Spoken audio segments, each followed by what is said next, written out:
Nós tivemos aliança estratégica com a Turquia muito forte desde os anos 90, que a Turquia tinha regime laico. Naquela época, o inimigo principal da Turquia foi Síria, e nós tivemos realmente relações fantásticas. Mas desde o início, não sei quando subiu Erdogan, 2003, 2004, não lembro exatamente, então está cada vez mais muçulmana.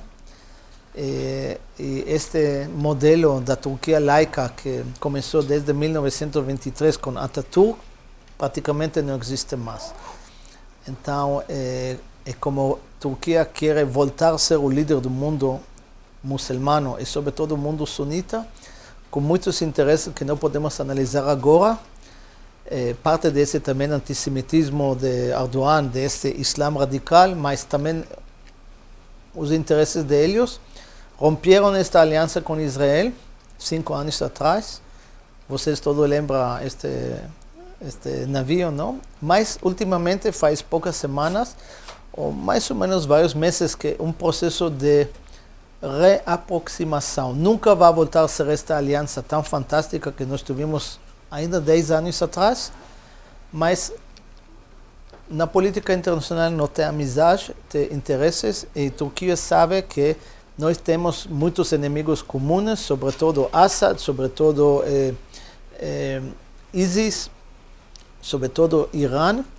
Eles também, então, decidiram normalizar. E faz uma semana, mais ou menos, que Israel e Turquia nombravam novamente embaixadores.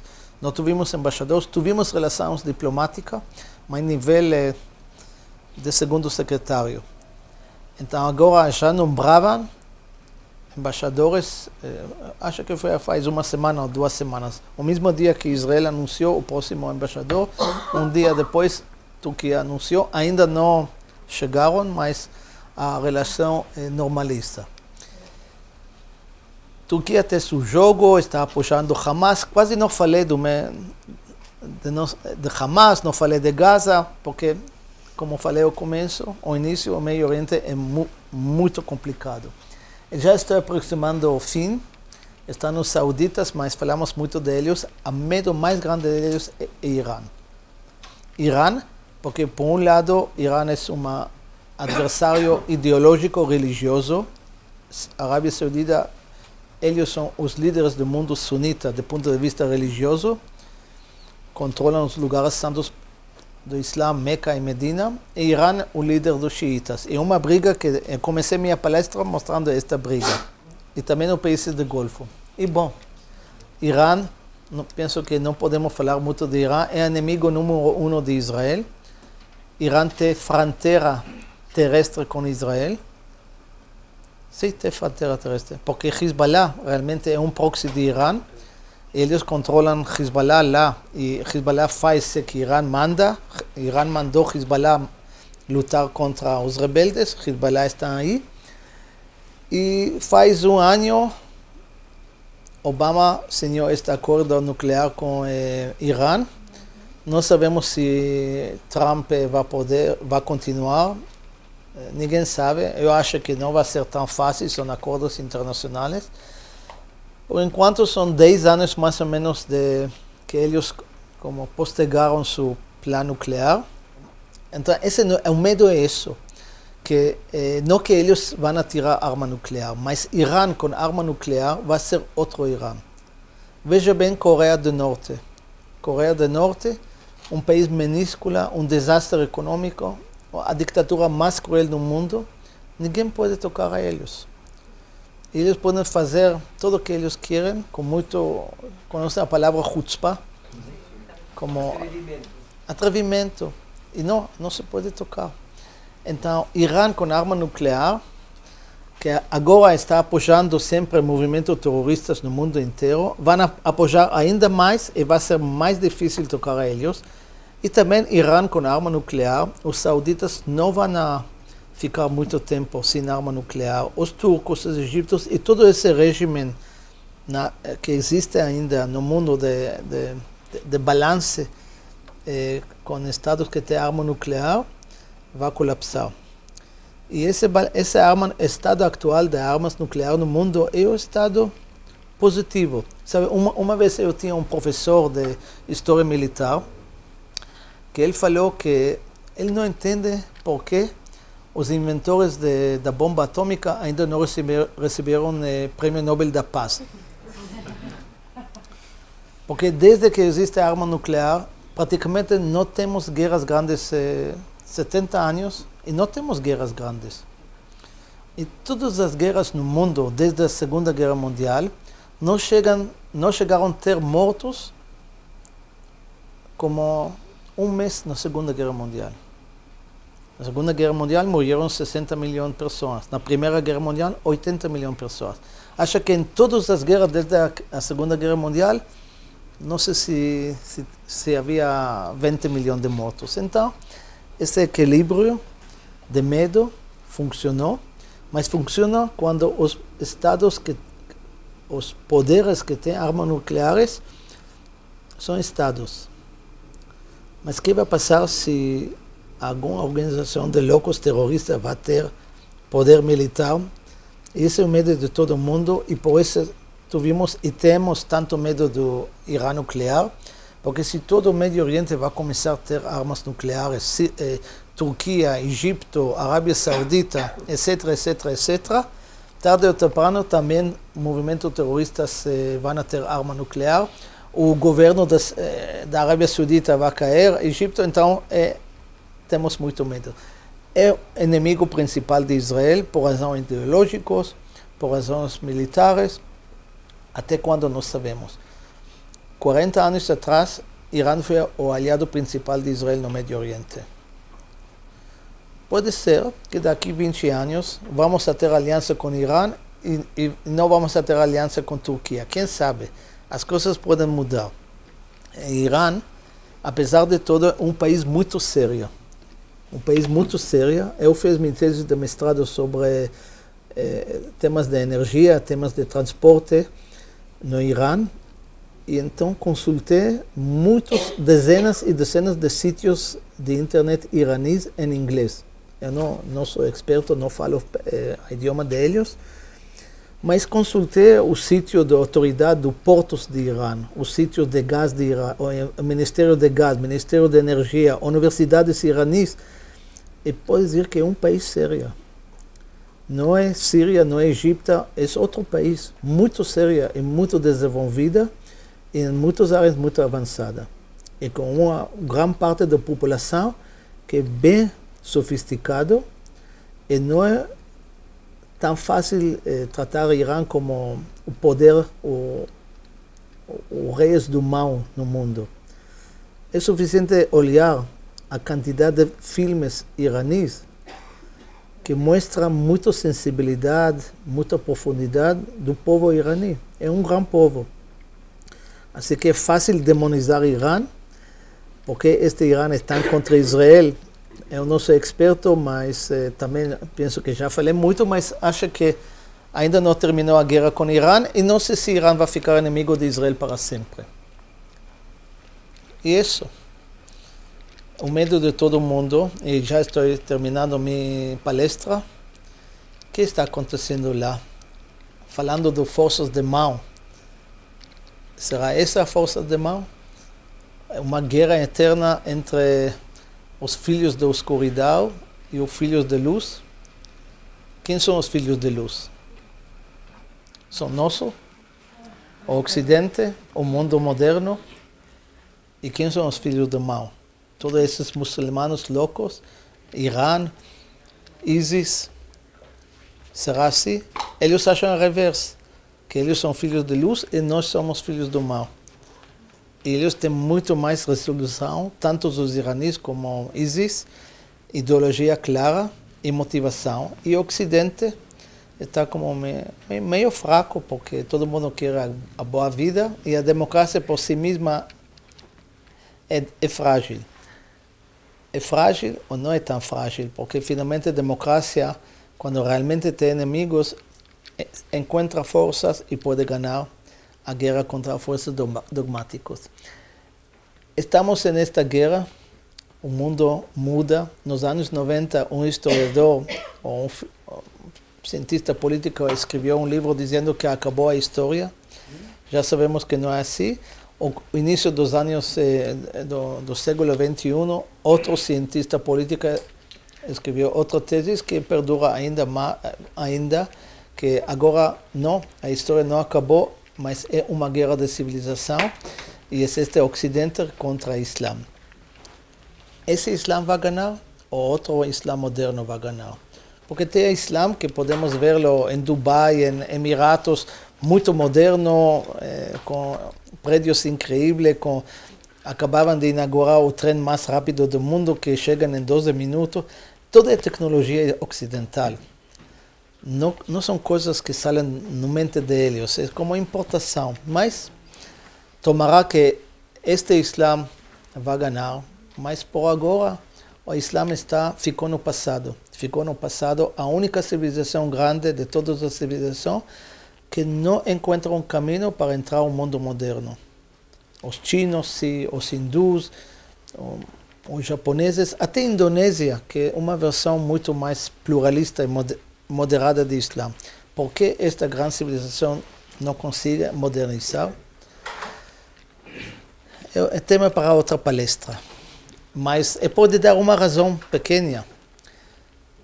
O momento quase mais grande da vitória deles contra o Ocidente foi a conquista de Constantinopla, 1453. Continuavam suas vitórias militares até o século XVII, mas esse foi muito simbólico. 2 anos antes, um senhor na Alemanha inventou a imprenta, Gutenberg. Isso revolucionou todo o mundo do saber. Nós não podemos imaginar no que era o mundo do saber antes da imprenta. Ninguém tinha livros. Ninguém tinha livros. E depois deste, todo mundo podia ter uma biblioteca de 500 livros, 1000 livros, e todo mundo podia ter acesso ao mundo do saber. E essa foi a razão principal que permitiu a revolução científica e tecnológica do Ocidente, e desde então o Ocidente tinha vitória e dominou o mundo, pelo menos até agora, até quando, não sei. O filho do conquistador de Constantinopla, um sultão que se chamou Bayezid II, no ano 1485, ele fez um decreto que a letra árabe não se pode contaminá-la, é santa, fazendo imprenta. Tem que ser sempre à mão. E este decreto perdurou 250 anos, até 1727. E realmente as primeiras imprentas lá no Império Muçulmano foram a partir do século XIX. Então eles têm como atraso de quase 300 anos. Tem outra razão, não quero entrar porque são de filosofia da história, coisas que estão dentro da cultura muçulmana, da cultura política muçulmana, mas os muçulmanos, ao começo, pensavam que vão poder copiar os modelos ocidentais, políticos, econômicos, sociais, fracassaram, eles pensam que fracassou, então voltam à religião, tomará que vão fracassar também, porque é seguro que vão fracassar, porque não podem conquistar o mundo moderno com todo o seu fanatismo religioso e, sobretudo, deixando 50% da população fora da política e fora da atividade econômica, que são as mulheres. Eles vão perder o território lá, para a ideologia vai perdurar. Faz uma semana, mais ou menos, era aniversário deste grande ataque terrorismo no Paris. Há milhões de muçulmanos na Europa. A Europa está tornando cada vez mais muçulmana. Aqui podemos ver uma porcentagem. Essa gráfica é interessante porque em marrom podemos ver a população real dos muçulmanos em cada país. E em vermelho, o conceito que a população tem nas pesquisas da quantidade de muçulmanos. Em França são 8%, mas perguntam em francês quantos muçulmanos tem, eles acham que são 30%. Assim que a Europa tem muito medo de ter esses, em todos os países, Bélgica, Holanda, Escandinávia, e todos esses europeus que defenderam sempre os direitos humanos e criticaram Israel, quando esse perigo muçulmano chegou a suas cidades, esqueceram tudo e começaram a fazer política local, pior que Israel. Assim que é bem fácil predicar os outros quando você está longe. E vamos ver o que vai passar na Europa. Bom, Estados Unidos, aliado principal de Israel, tinha uma briga bem grande entre Obama e Netanyahu, ou pelo menos tensão, sempre foi aliado de Israel. O que vai acontecer agora? Ninguém sabe. Algumas coisas vão acontecer, acho que vocês também, os brasileiros, estão preocupados também. O que vai passar com a economia do Brasil, o que vai passar com o real em relação ao dólar, etc, etc. E o mundo inteiro está frente a um incógnito. Será que vai mudar mesmo para Jerusalém? Todos os candidatos ao presidente nas eleições americanas desde o final dos anos 60 falaram que vão mudar. E depois, não sabemos. Ainda a embaixada fica fora, em Tel Aviv. Deveriam. Tomara que seja assim. Imagina Jerusalém com 10.000 famílias de diplomatas estrangeiros. Como vai mudar a dinâmica da cidade, não? Sem falar da importância simbólica que Jerusalém é a capital. Então, não sabemos. Não sabemos, os republicanos têm relações mais cercanas com Israel, com os democratas, mas tudo o que vou dizer não vale muito, porque ninguém sabe. Bom, esta é uma foto tomada antes, ele já declarou que vai invitar Netanyahu bem pronto a Washington. Falei pouco do conflito, não vou falar agora. Acho que vocês tinham muitas palestras sobre com Andrés e com outros. Conhecem todos esses mapas, imagino. E desde os anos 90, as negociações entre os palestinos e israelenses eram sobretudo enfocadas sobre temas territoriais. Agora, nos últimos anos, cada vez mais, está um conflito religioso e é muito mais complicado, porque é muito mais difícil ser racional quando se trata de religião. Este caos da guerra civil na Síria, este Hamas, Gaza, todo o Médio Oriente cheio de problemas. E com esta incertidumbre, quem pode tomar riscos?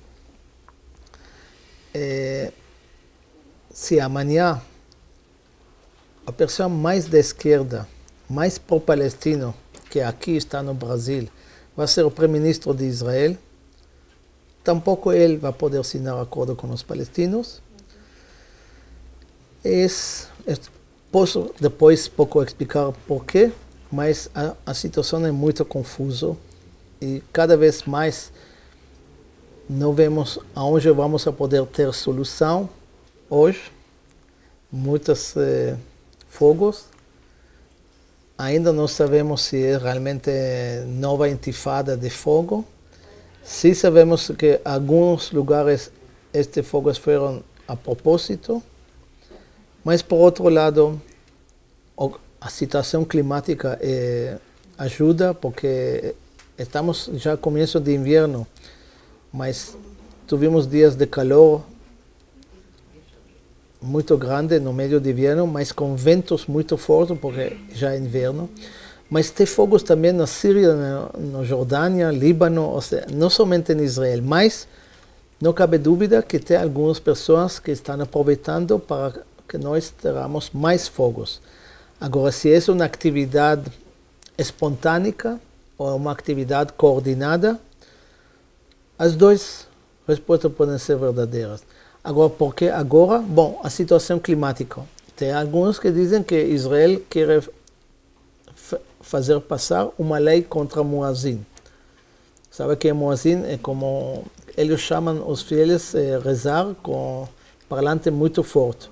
Que os israelenses, 4 ou 3 da manhã, têm que escutar isto. Eu morava lá no Jerusalém, perto da Cidade Velha, e todas as manhãs, 3h30, 4 da manhã, o Muazzin acordou toda a família porque ficamos bem perto. Então, Israel quer fazer uma lei assim, e todo mundo no mundo árabe fala que Israel é horrível, que não podemos fazer isso, a população árabe local, mas na Europa quase todos os estados europeus não permitem, mas não somente na Europa, o mundo árabe, países muçulmanos, tem restrição, você tem que ter muita hipocrisia, como sempre, mas tem algumas pessoas que dizem essa é nossa vingança, já nas redes sociais, porque é como nébula que tem sua própria forma de fazer movimentos históricos que nós ainda não entendemos muito bem. Será possível paz entre Israel e palestinos? Tomara que sim. Eu, pessoalmente, não perdi a esperança, mas como e quando não podia dizer. Muito obrigado.